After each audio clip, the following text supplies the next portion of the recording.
আসসালামু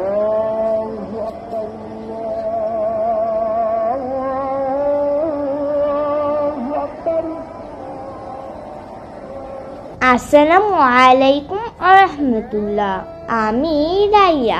বন্ধুরা, তোমরা কেমন আছো? আজকে আমি তোমাদেরকে বাংলা সাহিত্যের উজ্জ্বল নক্ষত্র মহাকবি কায়কোবাদের জনপ্রিয় আজান কবিতাটি আবৃত্তি করে শোনাবো। কে ওই শোনালো মোরে আজানের ধ্বনি, মর্মে মর্মে সে সুর বাজিল কি সুমধুর। আকুল হইল প্রাণ, নাচিল ধমনী, কি মধুর আজানের ধ্বনি। আমি তো পাগল হই সে মধুর তানে, কি যে এক আকর্ষণে ছুটে যায় মুগ্ধ মনে।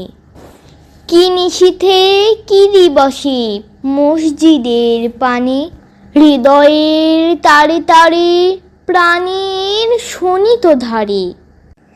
কি যে এক ঢেউ ওঠে ভক্তির তুফানে, কত সুধা আছে সেই মধুর আজানে।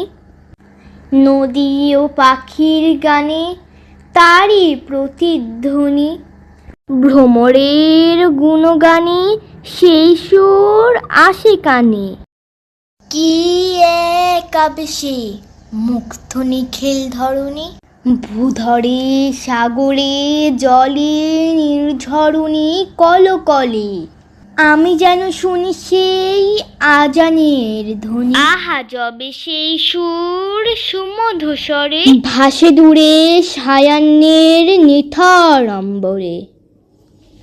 প্রাণ করে আনচান কি মধুর সে আজান, তারই প্রতিধ্বনি শুনে আত্মার ভিতরে।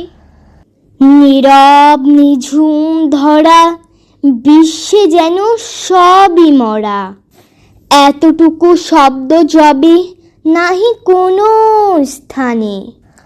মুয়াজ্জিন উচ্চে স্বরে দাঁড়ায় মিনার পরে, কি সুধা ছড়িয়ে দেয় উষার আজানে। জাগাইতে মোহমুগ্ধ মানব সন্তানে, আহা কি মধুর ওই আজানের ধ্বনি। মর্মে মর্মে সেই সুর বাজিল কি সুমধুর।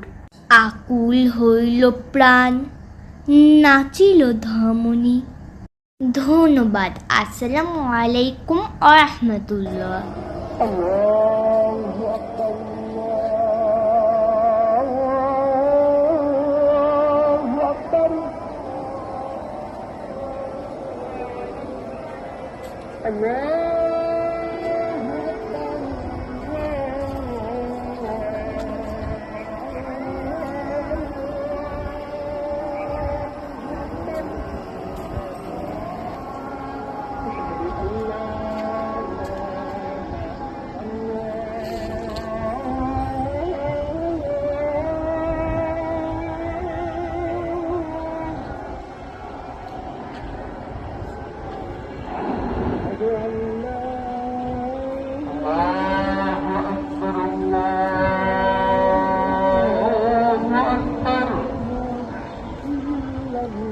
الله أكبر الله أكبر أشهد أن لا إله إلا الله